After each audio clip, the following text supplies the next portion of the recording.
Le soleil s'est couché en plein midi le 21 avril dernier. Pape François est reparti dans un autre ministère plus proche de Dieu. L'actualité se révèle ainsi comme celle caractérisée par le départ d'une personnalité de grosse figure.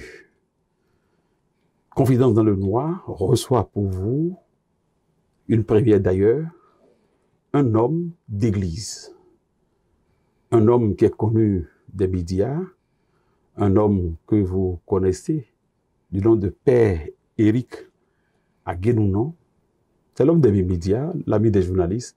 Nous l'avons invité et supplié pour qu'il casse son calendrier afin d'être des nôtres, pour nous renseigner un peu sur le départ de cette illustre personnalité divine et surtout pour qu'il nous dise un peu sur les préparatifs des cérémonies funéraires de cet homme, puis comment allons-nous penser la relève. Est-ce qu'un pape noir pourrait, un cardinal noir pourrait porter la robe de pape demain? Qui sait? Donc, c'est entre ces sujets que nous allons naviguer pour satisfaire la curiosité de tous nos compatriotes. Chers internautes, chers téléspectateurs, merci et vous avez bien fait de prendre rendez-vous avec votre émission préférée, Confidence dans le noir. Père, avec tout mon respect, je vous remercie de faire partie de notre entretien aujourd'hui. Merci d'accepter notre rendez-vous. Merci beaucoup à vous de m'avoir invité. C'est une surprise pour moi parce que je ne pensais pas que le Béninois libéré allait s'intéresser à un sujet aussi important qui est transversal à la fois religieux, sociopolitique et universel. Merci beaucoup. C'est le vicaire de Christ qui nous a quittés, donc le monde entier est focus aujourd'hui sur ce qui se passe dans la cité du Vatican. Père, le pape est parti. Quel était le sentiment au sein de l'Église catholique au Bénin? Bon, je n'ai pas la prétention de parler au nom de l'Église catholique au Bénin, mais je pense que à écouter les uns les autres, c'est la surprise, la stupéfaction et aussi surtout la tristesse, la grande tristesse, parce que le pape a été longtemps hospitalisé. Il y avait des points de presse chaque fois et on était tous en alerte. Qu'est-ce qui va se passer? Qu'est-ce qui va se passer? Et il est sorti. On a rendu grâce à Dieu parce qu'il est sorti de l'hôpital et il a commencé une petite vie active parce que les médecins lui ont dit qu'il doit se reposer obligatoirement pendant 2 mois. 2 mois. Mais à notre grande surprise, il avait quelques clins d'œil qu'il nous faisait. Et le dimanche de Pâques, il était présent à l'Angelus. Il a dit une phrase, mes frères et sœurs, je vous souhaite une joyeuse Pâques. Et après, son mot a été lu, un mot très dense. Quand j'ai écouté cette catéchèse-là, j'ai trouvé que c'est la synthèse de tout son pontificat, avec sa doctrine sociale, sa doctrine politique et son espérance, parce que c'est le pape de l'espérance. Et il a fait un tour en 15 minutes, où il a salué les fidèles. Personne ne pouvait présager que le lendemain matin, il allait rejoindre le Père. Et donc cette sortie-là, et ces dernières paroles, ces derniers sourires, c'était un au revoir. Et pour moi, c'est une belle mort. Il n'est pas mort sur un lit d'hôpital. Il est mort dans ses appartements privés. Et la veille, il a dit au revoir au monde entier.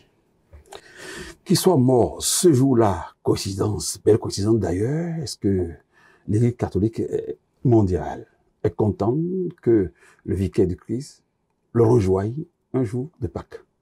Ça vous a fait plaisir au sein de l'Église? Oui, spirituellement, c'est une belle mort parce que le lundi de Pâques, il rejoint l'éternité.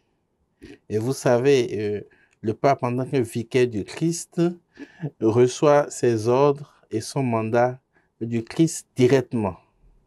Et donc, il est sur terre au nom du Christ. Donc, il repart vers le Christ pour lui rendre compte de sa charge, de ce qu'il a fait. Et je crois que le pape François a été endurant jusqu'au bout. Il a réalisé des choses inimaginables. Ces voyages étaient des voyages atypiques, exotiques. Comment? Il est allé dans des pays très exotiques, en Océanie, dans des îles lointaines.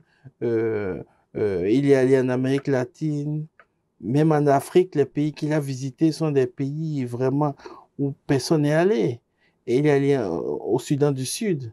Il a fait une opération de réconciliation là. Oui. Et quand ces deux protagonistes sont venus au Vatican, il s'est agenouillé, il a baisé leurs pieds. Ça veut dire qu'il implore le Seigneur de nous donner la paix. Il implore le Seigneur de nous donner la justice, de faire grâce et miséricorde au monde entier. Et pour moi, c'est un pape fondamentalement ancré dans l'espérance. Et quand on l'écoute, on voit que il n'est pas incarné uniquement dans l'aujourd'hui. Il est incarné en vue du futur. Qu'est-ce que l'Église va être dans 50 ans? Qu'est-ce que le monde va être dans 100 ans?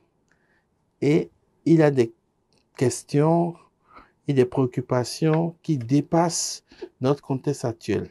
Oui, avant son élection à la papauté, on disait de lui qu'il était conservateur et qu'avec lui, l'Église allait retrouver son ancienne image qui est aujourd'hui déflorée par des scandales du genre, scandales sexuels et bien d'autres choses mondaines qu'on attribue aujourd'hui ou qu'on vit au sein du Vatican. Mais quand il est arrivé, c'est quand même lui qui a plus ou moins ordonné les mariages entre deux personnes du même sexe. Je relève déjà dans ce que vous dites qu'il n'était pas classé parmi les conservateurs. Il est classé parmi les prélats de terrain. Qu'est-ce qu'on appelle prélat de terrain? Dans l'Église, oui, il y a les cardinaux qui constituent un peu le Sénat de l'Église. Il y a des cardinaux qui exercent leur ministère à Rome, au Vatican, en tant que préfet d'un dicastère. Ça veut dire qu'ils sont ministres d'un dicastère ou responsables d'institutions au Vatican. La plupart qui sont au Vatican sont des responsables, des chefs. Et il y a aussi des cardinaux en retraite qui vivent à Rome. Mais il y a des cardinaux de terrain qui sont archevêques dans les pays. Très bien. Et eux, ils sont avec les peuples, ils sont avec la population. Et je crois que le pape fait partie de ceux-là qui sont des prélats de terrain. Il n'est pas un évêque bureaucrate, non. Il est proche des plus pauvres, proche des marginalisés et proche des personnes les plus faibles, avec des contextes les plus complexes et complexifiés. Et comme il est jésuite, les jésuites ont de l'avance. Et les jésuites ont une formation très spirituelle, très psychologique, très sociologique et aussi théologique et philosophique. Donc, avec son être de prêtre jésuite et d'archevêque de Buenos Aires, il avait un autre regard sur l'Église. Et quand il est devenu pape, on a senti déjà qu'il est un pape réformateur. Mais attention, les réformes qu'il a engagées sont des réformes qui déjà étaient enclenchées par le pape Benoît XVI. C'est le pape Benoît XVI qui a enclenché les réformes. Il a dit non au relativisme. Et il a commencé les réformes. Mais étant de la curie, les gens ont dit, mais non, tu as fait tout le temps avec nous, on ne va pas te laisser faire. Mais le pape François, n'ayant pas fait la curie, il est venu d'ailleurs, il a gardé sa ligne de bout en bout. Vivant à Sainte-Marthe, Au lieu de... au lieu des appartements pontificaux, il n'est pas resté au palais apostolique. Il vient travailler au palais apostolique, mais il retourne à Saint-Marthe. Il mange avec tout le monde, il est avec tout le monde. Voilà, il a cette vie particulière-là.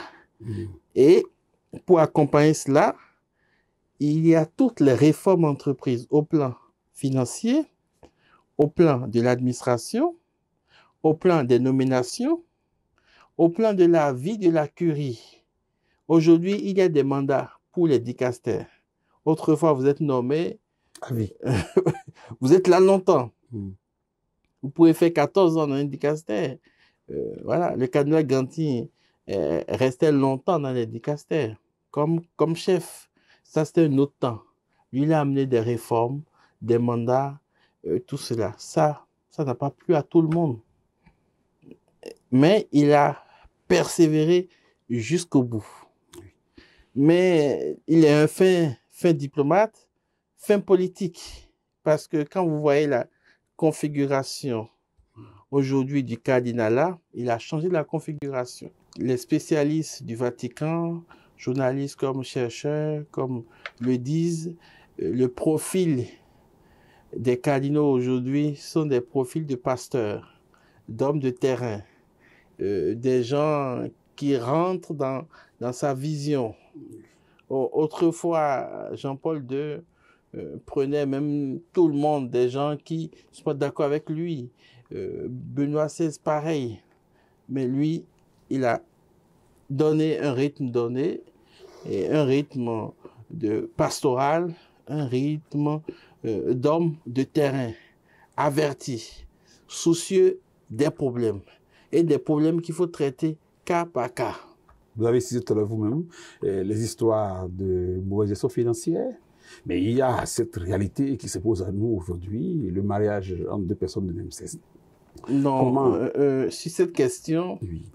C'est la question. Cette question souvent. Non, l'Église n'évite pas la question. C'est l'une des questions les plus épineuses. Moi, je trouve qu'il a été très courageux sur la question. Pourquoi? En faisant quoi? Je vous explique. Le pape, en tant que vicaire du Christ, évêque de Rome, a une vision plus large et plus globale. Aux États-Unis, au Canada, en Europe, il y a la montée de tout ce qui est courant homosexuel, LGBT, transgenre, tout ça. Beaucoup de curés, beaucoup d'évêques sont confrontés à ces problèmes-là. Et même, ce sont des questions qui ont divisé des diocèses. Oui. Des prêtres sont pour, d'autres sont contre, ainsi de suite. En même temps, il y a des lobbies qui existent. Oui. Maintenant, il fallait un équilibre. Il fallait un équilibre. Le pape a donné le temps. Il a donné le temps en montrant que ce sont des êtres humains. Comme nous.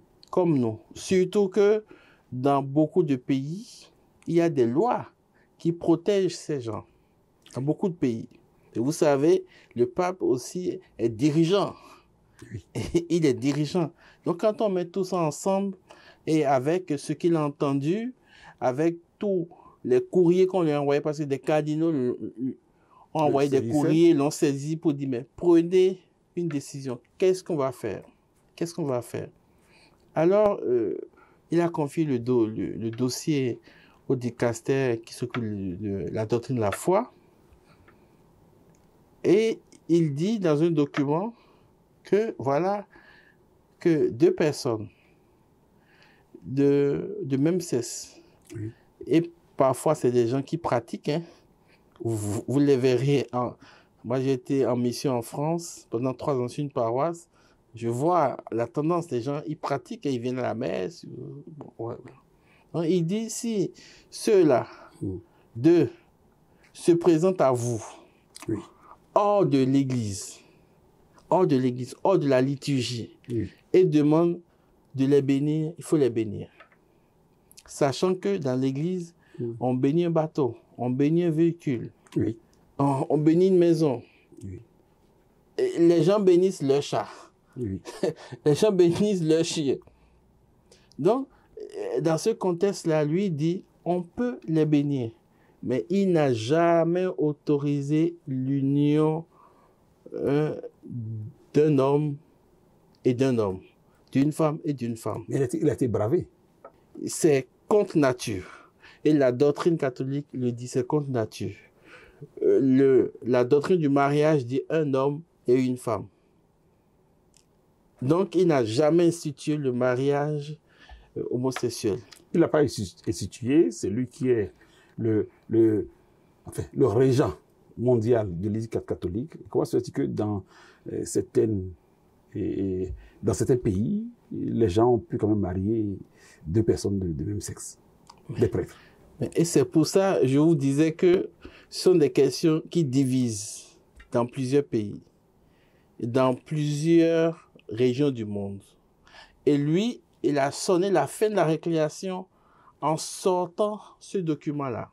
Donc, ce qu'il dit est contraire à ceux qui, en temps peut-être, ont béni de telle union. Parce que bénir telle union, c'est dans la liturgie. Il n'a jamais dit de le faire. Il dit, bénissez-les hors de la liturgie, hors de l'église. En Afrique, il y a une réaction de l'église en Afrique. Une réaction violente. Et puis, des gens l'ont traité de tous les noms. Malheureusement. Il y a des vidéos qui ont circulé de prêtres. Mais il a dit, cela ne concerne pas l'Afrique, effectivement. Oui. Et quand moi j'ai vu le document, je dis, mais ça ne nous concerne pas. Parce que, connaissant l'Europe, je connais leurs problèmes. Connaissant le Canada ou les États-Unis, je connais leurs problèmes. Donc, le pape a réagi selon les problèmes de l'Occident. Et ce n'est pas une décision qui s'applique à l'Église universelle. Mais avoir réagi comme ça, c'est tout à fait normal et c'est bien également. Au moins, cette situation a permis à l'Église d'Afrique de réagir. Oui. Et de compter parmi les autres. Voilà. Père, la cérémonie pour l'inhumation du pape, elle aura lieu probablement, ou du moins elles auront lieu probablement le samedi. Le samedi Est-ce à que vous 10h. donner un peu de détails pour l'organisation? Bon, chaque pape laisse un testament, comme chaque évêque et comme chaque prêtre aussi. Il a déjà donné des directives. Il veut être enterré sobrement, un cercueil sobre, et il veut être enterré à la basilique Sainte-Marie Majeure, qu'il aime, et il va dans cette basilique prier régulièrement. Il est même allé là pour voir l'emplacement. Donc, tout de suite, quand le Cameling a constaté le décès, les heures qui ont suivi, il y a eu l'exposition de son corps à la chapelle de Sainte-Marthe, la résidence Sainte-Marthe où il habitait. C'est-à-dire qu'il célébrait chaque matin. Donc, les autorités de la curie se sont recueillies. Le président italien est venu. Et pour les obsèques le samedi prochain, là, beaucoup de chefs d'État se sont annoncés. Et celui d'autres pays, il est aussi annoncé? Je ne sais pas. Oui. Donc, beaucoup de chefs d'État se sont annoncés. Macron s'est annoncé. Et d'autres, ce qui est sûr, il y aura beaucoup de chefs d'État, beaucoup de premiers ministres, de rois, de reines. L'enterrement d'un pape, c'est toujours un événement inédit. Et vous savez, le pape, c'est le premier des chefs d'État. Oui. Parce que il est un souverain qui dirige plus d'1,4 milliard d'âmes dans le monde. Tout continent confondu, tout pays confondu. Et il se prononce sur toutes les questions. Toutes les questions. Toutes les questions. Et il règle beaucoup de conflits. Et la diplomatie vaticane, c'est la diplomatie, Une des meilleures au monde. oui, qui parle des principes, qui parle des valeurs éthiques, des valeurs qui surpassent les guerres, qui surpassent les intérêts financiers et qui surpassent Les frontières. Les frontières. Il a parlé dans son message du 1er janvier dernier, il dit il faut le désarmement des cœurs. Là où les gens parlent du désarmement au niveau des âmes, il faut que les cœurs soient désarmés. Ce sont les cœurs qui décident de ce que nous faisons. Qui décident. Donc, même ceux qui ne sont pas d'accord avec lui iront. Vous savez, sur la question de la migration, il n'est pas d'accord. Trump, il a taclé Trump, et puis le vice-président l'a rencontré le dimanche, avant la messe. Ils ont échangé quelques minutes. Donc, c'est pour vous dire que la personnalité du pape est une personnalité universelle.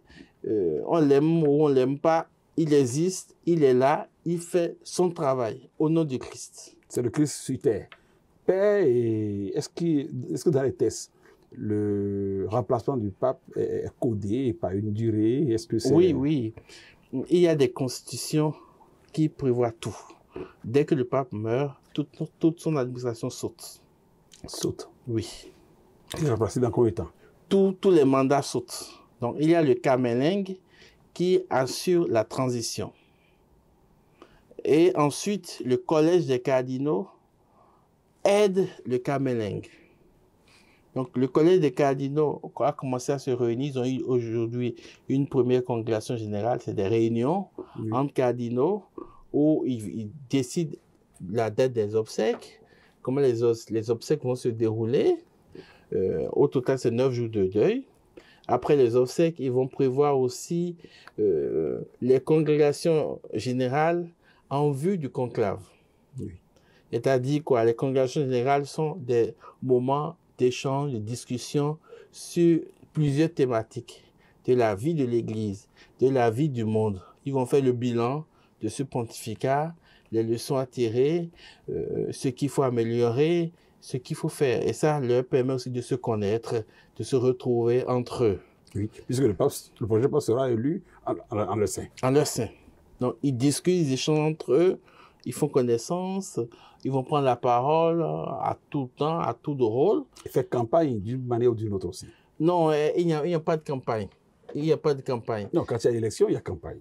Non, dans l'Église, il n'y a pas de campagne. Parce que, en réalité, tel que les choses se font, celui qui rentre au conclave dit « je vais être pape », il ne l'est jamais. Il y a une célèbre formule sur la question que j'ai écrite ici, qui entre papabile au conclave à ressort cardinal. Bien sûr. Parce que l'élection est toujours une surprise.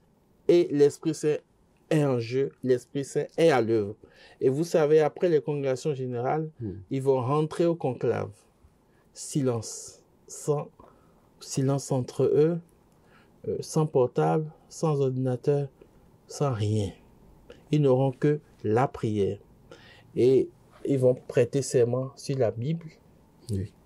Ils vont prêter serment sur la Bible et dire, celui que je vais choisir, je le choisis sur la volonté du Christ. Celui qui est capable de conduire l'Église dans la volonté du Christ. Oui, dans le cas d'espèce là, on prévoit l'élection pour quand? Puisque tout est codifié déjà. Je sais par expérience, le pape Jean-Paul II est décédé un 2 avril 2005 et le 19 avril, on a eu Benoît XVI. Oui. Donc, je crois dans l'intervalle d'au plus 20 jours, on aura un pape, le prochain pape. Oui. Mais juste là, je ne connais pas encore la date exacte. La date du début des conclaves. Oui. Et ils donneront le calendrier, tout compte fait. Oui. Vous êtes philosophe, vous êtes un écrivain, donc un chercheur.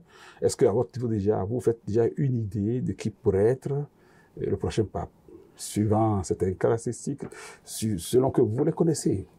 Et si on rentre dans les spéculations intellectuelles, on risque de faire des propositions qui seront contre nature et qui n'iront pas dans le sens de la volonté de Dieu pour l'Église. Parce que il faut retenir que il faut un pape pour chaque époque. Il faut un pape pour chaque époque. Notre prière, c'est que Dieu nous donne le pape qu'il nous faut pour l'époque que nous vivons, pour ce que nous vivons. Oui, et ça dit. Pas un pape Oui, et ça dit que selon vous, Oui. l'actuel secrétaire d'État du Vatican, âgé de 70 ans, je veux nommer Pietro Parolin. Est-ce que lui, il a le profil idéal pour être pape? Selon vous, un être humain, quoique membre de l'Église catholique, Monsieur Takou, au sommet, est-ce que... Monsieur Takou, je vais vous dire ceci. Oui.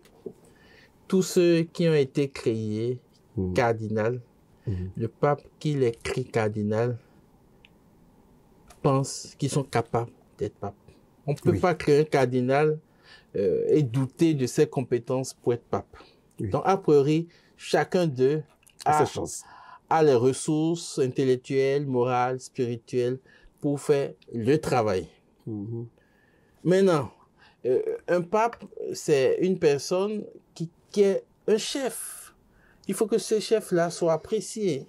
Il faut que ce chef-là soit un leader. En fonction des directives définies par l'Église catholique, oui, n'est-ce pas? Il faut qu'il soit un leader, il faut qu'il soit charismatique, il faut qu'il soit quelqu'un qui connaisse les réalités du monde et qui, sans peur, se prononce sur ces réalités-là. Parce qu'il est en interaction avec le monde entier. Il est en interaction avec le peuple de Dieu, mais en interaction aussi avec sa curie.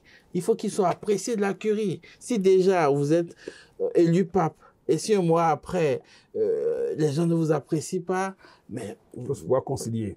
Bien sûr. Vous du bilan du fait pape, celui qui veut le quitter, est-ce que vous aurez souhaité, vous philosophes, un conservateur ou un autre homme contraire à ce type de répression? Je suis souvent gêné quand on catalogue les personnes. Les ecclésiastiques, il est conservateur, il est progressiste. Mais puisque le pape sera choisi, même si c'est une révélation divine en fonction des objectifs du moment de l'époque. Nous les hommes, ce sont les lobbies qui cataloguent en disant tel est conservateur, tel est progressiste. Quelqu'un peut être conservateur et que moi, peut-être, je ne l'apprécie pas. Parce que j'estime que sur telle question, il se tait. Parce que je peux dire non, il est conservateur pour vous, mais pour moi, sur telle question, il se tait. Il n'intervient pas. Vous, père, à quel ou non, est-ce que vous voudriez voir un conservateur ou un progressiste? Moi, je veux un homme d'église. Ils sont tous hommes d'église? Oui, mais un vrai homme d'église. Un pape de l'église qui a conscience de l'unité. L'unité dans la justice. L'unité dans la paix, l'unité dans la foi, l'unité dans l'espérance, et qui pense à tous les continents, qui pense à tous les peuples, et qui nous aide à marcher résolument à la suite du Christ, sans tomber dans des problèmes de bureaucratie, les problèmes de manœuvre politique et autres. Oui, avec ce profil, on devait quand même s'attendre à ce qu'un Africain accède à ce poste. Alors que, visiblement, l'ancien curé, du moins évêque de Conakry, Robert Sarah, apparemment n'a aucune chance.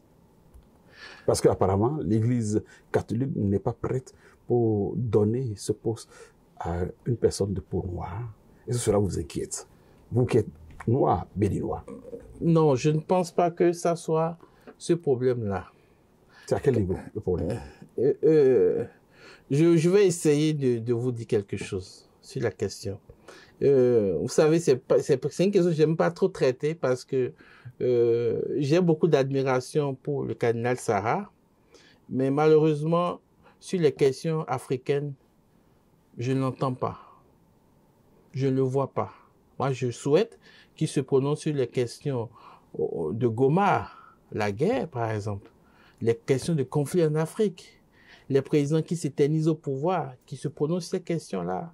Les questions liées à la justice, à la paix, ils ne se prononcent pas ces questions-là. Mais il y a sur les questions doctrinales qui concernent l'Europe. Lui. Qui concerne l'Europe parce que il a été cardinal, il a fait Rome, donc il est dans ces questions-là. Mais quand vous voyez l'Église en Europe, que je connais un peu, elle meurt. C'est une Église qui meurt, vous dites, mais c'est une Église aussi qui est pleine d'espérance, une Église qui a des jeunes, une Église qui a aussi des adultes qui redécouvrent la foi. On dit en France que cette année, le taux de catéchumènes baptisés a doublé. Donc, c'est une Église pleine d'espérance. Mais, il faut être très prudent. Dans ces jeunes-là, il y a à la fois des jeunes qui sont tradis, et les milieux tradis existent, les milieux conservateurs existent. Nous connaissons ces milieux-là, qui sont des milieux élitistes, des milieux de riches. C'est ça, en fait. Les conservateurs sont des riches. Ce sont des milieux élitistes. Mais les milieux pauvres, les milieux démunis, sont des milieux où vous verrez très peu de conservateurs. Vous verrez des gens qui ont une foi très incarnée, une foi pastorale, une foi sociale. Et le pape François a conscience de ça, que les gens de ces milieux-là ont une foi sociale. Alors, il faut une personne qui va être en harmonie avec tous ces courants-là. Il ne faut pas quelqu'un qui ait en vue que son courant à lui, ou que en vue le courant de ceux qui le portent et le soutiennent. C'est ça qui va être le plus dangereux. Il faut que vraiment celui-là soit un pasteur qui écoute tout le monde et sait quelle solution d'espérance apporter. Donc, selon vous, apparemment, le cardinal Robert Sarah n'a pas suffisamment de chance. Du moins, l'Afrique n'a plus de chance. Bientôt, il a 80 ans. Bientôt. Il a 80 ans. Donc, il y a la question de l'âge. Voilà. Ce bientôt-là, cela non, à l'été qui arrive. Mais il y aurait déjà élection. Il sera membre du conclave. Si l'Esprit Saint dit qu'il sera choisi, il sera choisi. Il veut que cet Esprit Saint comprenne que l'Afrique a besoin aussi de vivre cette expérience d'avoir un pape, puisque l'Amérique latine l'a eu avec Bergoglio, paix à son âme. Il faut mais vous savez, les cardinaux, eux, ils ne sont pas au niveau de nationalité. Ils ne sont pas au niveau de région.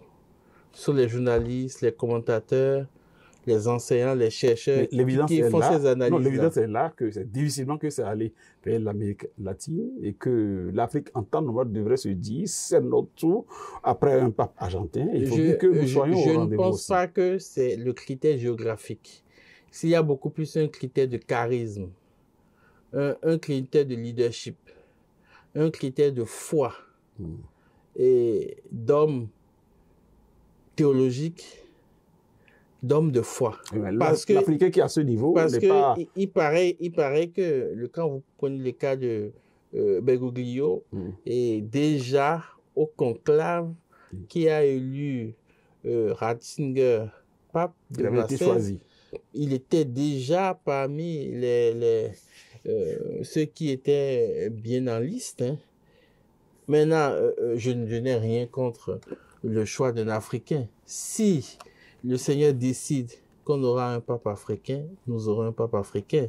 Mais je pense qu'il y a des cardinaux qui sont sur le terrain, l'archevêque de Kinshasa, l'archevêque de Bangui, qui sont des figures remarquables. Ils pourraient être invités au conclave?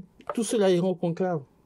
Donc tous les cardinaux qui ont moins de 80 ans. Donc l'Afrique ne doit pas se stresser d'avoir comme seul représentant en la personne de... Aujourd'hui, on a plus de cardinaux noirs au conclave qu'il y a quelques années. Et on en a aussi en Océanie, en Asie, en Amérique latine. L'Europe n'a plus vraiment un large champ. Parce que l'Europe était autrefois majoritaire. Et les Italiens surtout. Oui. Maintenant, le pape François a équilibré tout ça. Dans mes recherches, avant cet entretien, mon père, il paraît que les Italiens veulent encore s'adjuger le poste de pape. Tout ça, ce sont les commentateurs qui le disent. Tout ça, ce sont les chercheurs qui le disent. Pourquoi? On a eu longtemps des papes italiens. Oui. En temps, on a eu un Polonais, Jean-Paul II. Karol Wojtyła. On a eu Benoît XVI, un Allemand. Oui, Ratzinger. Ratzinger. On a eu un Argentin, mais d'origine italienne. D'origine italienne. Bien sûr. Et là, maintenant, les chercheurs, les commentateurs disent, que c'est possible qu'on ait un Italien. Mais voilà que les Italiens n'ont plus la majorité absolue. Voilà. Ils n'ont plus la majorité absolue. Ils n'ont plus la majorité absolue. Le collège des cardinaux est large aujourd'hui. C'est un collège très large, très large. Et le pape François a créé beaucoup de consistoires. Donc c'est vraiment large. Voilà. Aujourd'hui, donc on ne peut pas dire d'office tel. Et vous savez, vous l'avez dit vous-même. Quand vous êtes pape bilé, vous êtes sûr, vous sortez cardinal. Oui. Alors, oui. En Afrique aujourd'hui, est-ce que nous faisons plus de nombre en termes de chrétiens catholiques que les autres continents? Et je crois que l'Afrique, l'Amérique latine rivalisent quand même. Autrement dit, comme ça a été le tour, et ça a été François, c'est le tour d'un Africain maintenant. Vous en êtes convaincu? Par conviction, moi j'ai foi en ce que dans quelques jours, on aura un noir à la tête de cette congrégation chrétienne mondiale. Nous verrons ce que le Seigneur nous décidera. Prions pour avoir un pape selon le dessein de Dieu. C'est tout. Parce que on peut être noir, on peut être un cardinal noir et être tout le temps tourné vers l'Europe. Et on peut être un cardinal italien et être tourné vers l'Afrique. La question est une question de cœur. Merci, mon père. Nous n'allons pas recevoir un homme d'église qui, de surcroît, un philosophe, écrivain, ou pas du journaliste, sans évoquer au moins une dernière question sur l'actualité au Bénin. Est-ce que les élections de 2026 lancent de bons signaux quant à ce que nous les passions dans la paix? Je ne m'attendais pas à la question. Naturellement. Le journaliste doit toujours avoir ce piquant au dernier moment, sinon on n'est plus journaliste. Mais vous savez que je ne peux pas me renier moi-même. Hein. Oui. Le code électoral que nous avons, moi, je le trouve très dur. Très dur. C'est un peu passé par la porte étriquée. Et ça peut être chrysogène. Et ça peut aussi préfigurer de mauvaises choses. C'est-à-dire quoi? Soit l'un passe, soit l'autre passe. Donc, le défi est immense. Et moi, je trouve qu'on a mis la barre trop haute. Trop haute. Et vous savez, l'Église catholique a formulé des recommandations. Je souscris à ces recommandations-là. Et je me dis que une relecture de ce code-là, dans le sens de la paix, dans le sens de la quiétude, serait nécessaire. Mais je sais aussi que le chef de l'État que nous avons, Patrice Talon, c'est un homme imprévisible et qui réfléchit. Qui réfléchit. Et je ne pense pas que il veuille que ce qu'il a construit aille en brèche. Oui. Parce que il a fait des choses belles, des choses merveilleuses. Mais politiquement, je crois que... C'est quand même lui le père du système partisan. Mais le système partisan, oui. Moi, je relève souvent que ce système-là Et c'est le président Bruno Amoussou qui l'a pensé déjà. Le regroupement Union fait la nation préfigure déjà de ce que nous avons aujourd'hui. Mais L'Union, ça fait la nation. on n'a pas pu élire un politique à la tête de l'État. Ils n'ont pas attendu un test de loi avant de se remettre ensemble. Et ça n'aboutit à rien. Mais si, quand l'humain n'est pas ils sont quadrillé, dans l'UPR aujourd'hui. oui. Ils sont dans l'UPR aujourd'hui. Donc, s'ils sont dans l'UPR, ça veut dire que ça porte quelque chose. Ça a porté quelque chose. Mais aujourd'hui, tel que les regroupements sont faits, je me demande qu'adviendra de ces partis-là si Patrice Talon n'est plus là. Parce qu'on sent que ça a été forcé. On sent que les gens sont contraints. On dit souvent des humains que parfois, surtout les peuples noirs, qu'il faut parfois les contraindre un peu de force pour leur faire prendre conscience afin que la trajectoire définie soit respectée. Je ne suis pas de cette école-là. Moi, je suis de l'école où il faut former l'Africain, il faut former son cœur, sa conscience, pour qu'il fasse les choses en toute responsabilité. Mais aller par la force de la loi, la force de la police, la force de la criette pour que les gens... Mais bien sûr, aujourd'hui, quand vous dites quelque chose de déplacé, vous retrouvez là-bas. Que ça soit les acteurs de la mouvance, que ça soit les acteurs de l'opposition, tout le monde se méfie. Tout le monde a peur. Et donc, il faut avoir peur des tests de loi. Il faut avoir peur de la justice. Nous sommes dans un contexte de peur. Chaque fois, moi, on m'interpelle, fais attention, fais attention, fais attention. Non, personne ne vient chercher un homme d'église. Fais attention. Non, mais les gens le disent. Mais je pense que, non, moi, j'ai pas peur. J'ai pas peur. Et je profite de ce plateau, pour rendre hommage au président Djogbenou, qui a accepté notre invitation et qui est venu courageusement.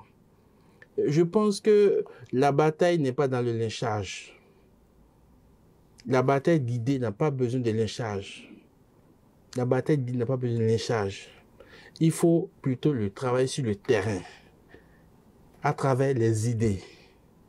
Qu'est-ce que nous pouvons dire aux populations? Quel projet de dossier on a? Est-ce que les populations ont compris? Ils sont des spécialistes. Est-ce que nous communiquons assez? Nous communiquons bien? Ils sont des spécialistes. Mais la politique ils ne manqueront pas de le faire. De dénigrement, de lynchage n'est pas une bonne politique. Merci, Père, et comme un mot de fin à l'endroit des Béninois et plus spécifiquement des chrétiens catholiques béninois, quel message vous avez à leur endroit pour rester dans l'espoir jusqu'à l'élection du nouveau pape? C'est le message de paix, de prière. Prions. Prions pour notre Église. Prions pour que le Seigneur nous donne le pape qu'il nous faut. Parce que on n'est pas les seuls concernés. Vous êtes musulmans, vous m'avez appelé. Oui. Le pape concerne tout le monde. Il défend tout le monde sans aucune coloration. Sans aucune coloration ethnique, de religion, ainsi de suite. L'Église est la première institution à défendre la liberté religieuse, à défendre les droits humains, à défendre la justice et à prôner la paix. Alors, c'est un souverain mondial que nous cherchons et qui va continuer cette œuvre du Christ, sachant que nous sommes humains et nous sommes tendus toujours vers le bien, vers le bien-être de tous. Et il faut pas voir ce qui se fait de mal, mais voyons le bien qui est semé et allons toujours plus loin. Merci, Père. Mesdames, Messieurs, vous l'avez compris, Pape François n'est plus de ce monde. Il est mort un beau jour. Il a rejoint celui dont il est le vicaire sur la terre, dans de très bonnes conditions. Il n'a pas été alité. Il a même fait une sortie quelques minutes avant son départ.